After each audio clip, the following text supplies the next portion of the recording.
Peace, family. It's a beautiful Saturday here, October 30th. I'm just by this park, making this video. And God literally placed this on my spirit this rising. And I wanted to share it with the self, you feel me? So,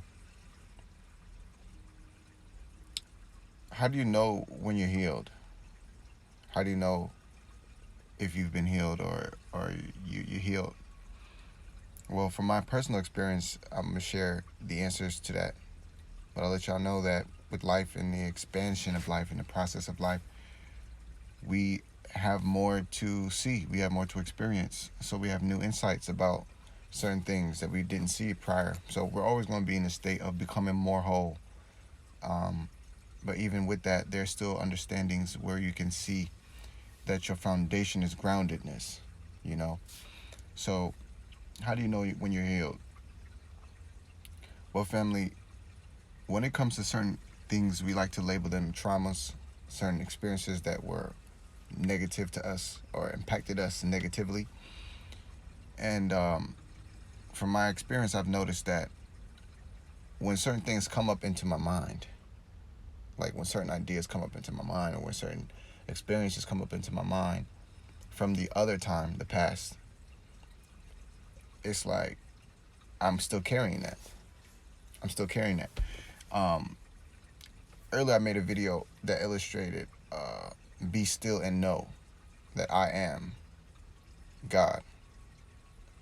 And when you are still, you recognize that you are God as well, because the God that you are is not correlated directly with this physical form that we take shape in, but it's that which stands behind us and speaks into us, that life that flows into us.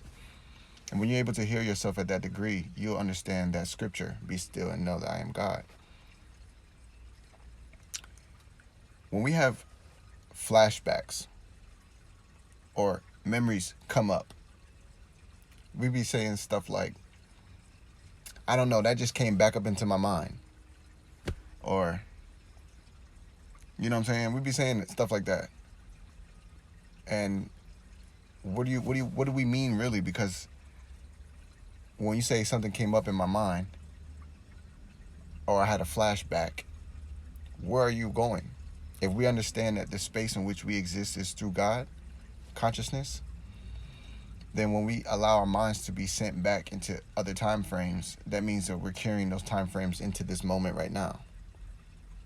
So when I observe myself and I see that certain conversations that didn't go in a positive direction or certain engagements that went south, confrontations or something like this, and I'm still remembering these things, it's still coming back up. Back is behind, right? So if something is coming back up means that I'm bringing it into the future. I'm thinking forward into the past. Now, stick with me here. I'm going somewhere. I'm thinking forward about my past. So that means I'm carrying my past with me like a backpack. You understand? So how do you allow for yourself to let the past go? Because that to me is the first state of experiencing healed. Because if we go through our day to day, from everything from yesterday, then how much of our future are we experiencing? Not much, just the past. And I started to recognize this because I was like, I've been able to do particular work on particular relationships, like my family, my mother, and other people, right? Where I only have positive thoughts going forward about these people in my life. But then when certain situations happen and it comes back up and it's not in a forward thinking process, it's not in the future orientation, it's more so in what happened, how I was treated, how this went that way, how I shouldn't have done this, what I should have done instead, me beating myself up about something before. That just means that I'm not envisioning my future. That just means that I'm not dreaming into the possibilities of my opportunities of being alive right now. It means I'm not visioning anything. I'm revisiting everything. You cannot be visioning and revisiting at the same time. So how do we let the past go and move forward in the expectation of a divine future? It's only through healing. after I found it that this happens. So now the question is presented. So then how do you allow yourself to think less of the past and more about your future? Well, you have to resolve. You have to resolve the past. So sometimes you might need to have conversations, but the conversation you need to have is not with that person from back then. Because you calling them up just to express something that you should have expressed, or you calling them up to get to the bottom of something that is already bottomless because no one resolved it, right? The only person you need to talk to is you and the only person you need to talk to is you and God. The only person you need to talk to is your higher self. And then also you got to talk to your physicality too. And I'm going to share with you guys how I do it and how I did it for at least a few aspects, because, you know, some things take more work than other things. But I'll definitely let you guys know that there are some particular practices that you can do to get that energy off of you and into something else. Now, you can use techniques of grounding, using mulch, soil, dirt, and you can focus your imagination into those time spaces and rub that dirt into your hands. Now, this is more of a visualization experience that people will have to do to realize the level of release that it brings. But I'm going to give y'all something more practical, something more socially acceptable, you know what I'm saying, in context to who's watching, right? So the last technique that I used recently, and that's by far the easiest to relate to another person, is to revisit those same thoughts. Instead of trying to block them or do other things or entertain yourself with other people or, you know, distract yourself, you go spearheaded into those emotions and those ideas and those thoughts and those remembrances and those patterns and those pictures and those, you know, previous experiences. You take yourself a pen and a piece of paper and you emotionalize those feelings and thoughts into words. And I say emotionalize because you don't want to just write about it. Because writing about it is like you're watching a story, but you want to be telling the story. I felt like I'm not fucking with, however it flows off of you. That's none of my business.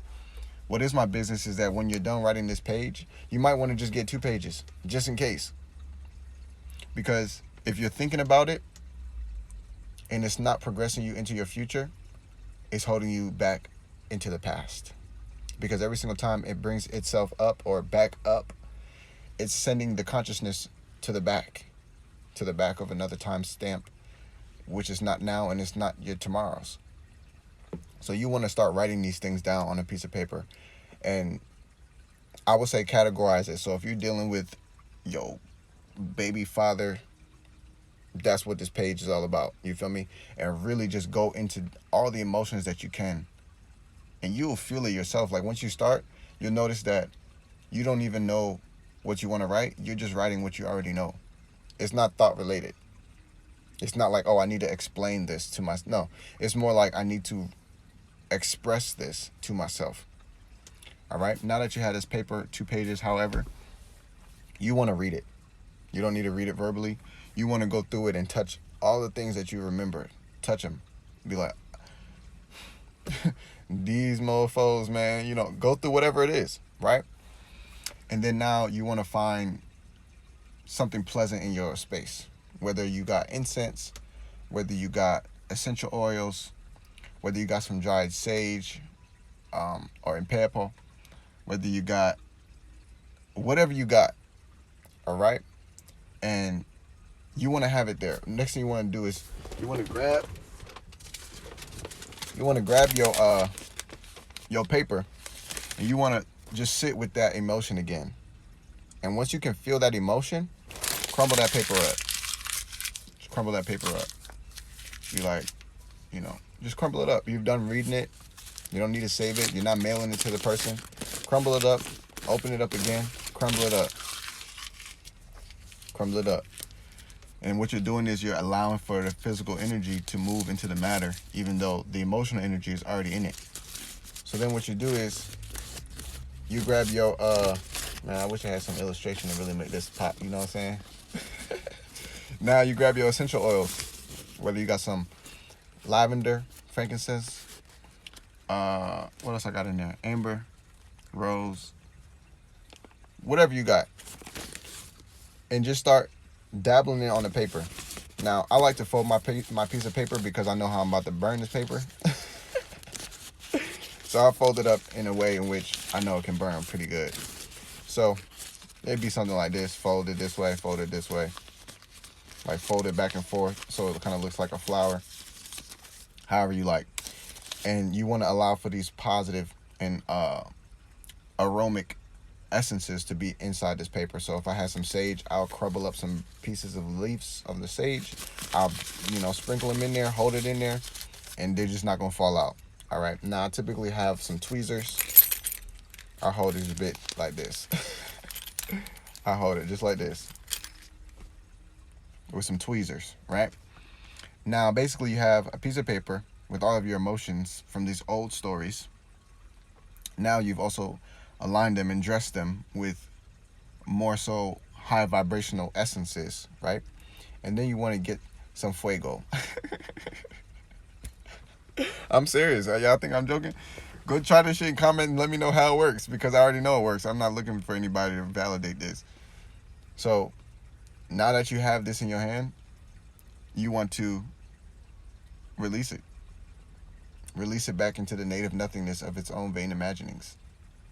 Because you could have chosen to see these experiences anyway, but you've already chosen how you see them. So it came from your imagination, all your experience. How you chose to see it is exactly what you saw, because it's basically how you chose. So what you do, hit that fuego, you know what I'm saying, and let it go. Now, you don't need to breathe this in. You don't need to do this. I like to do this shit damn near out the window, because I don't even want to smell. The only thing I'm going to smell is my hand, and I'm going to wash my hands after.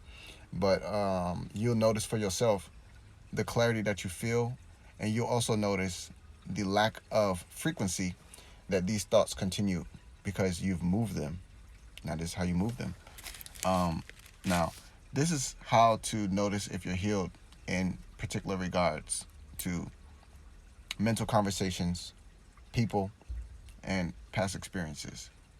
This does not translate in all the areas, though, because some certain things are more deeply rooted than others, so it's going to take more attempts to have a full clarity of it. But you will notice immediately afterwards that there will be an extreme large decrease in the frequency in which these thoughts present themselves.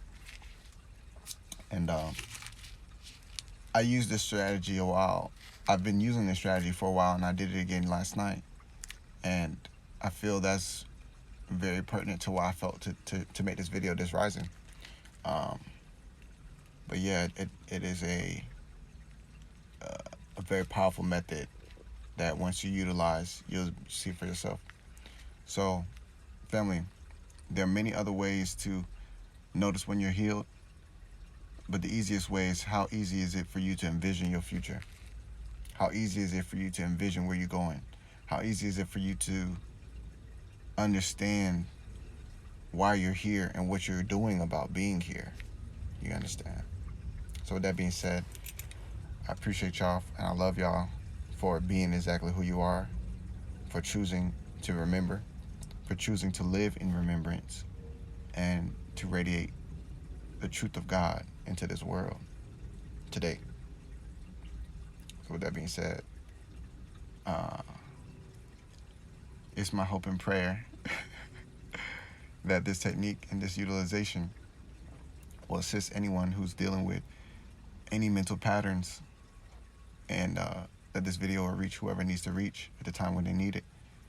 They'll conceptualize and understand the way in which the energy moves and take advantage of healing themselves today. So with that being said, I appreciate y'all. I'm gonna slide some more videos y'all way, and let me know how y'all appreciate this in the comments. Whole time. Peace.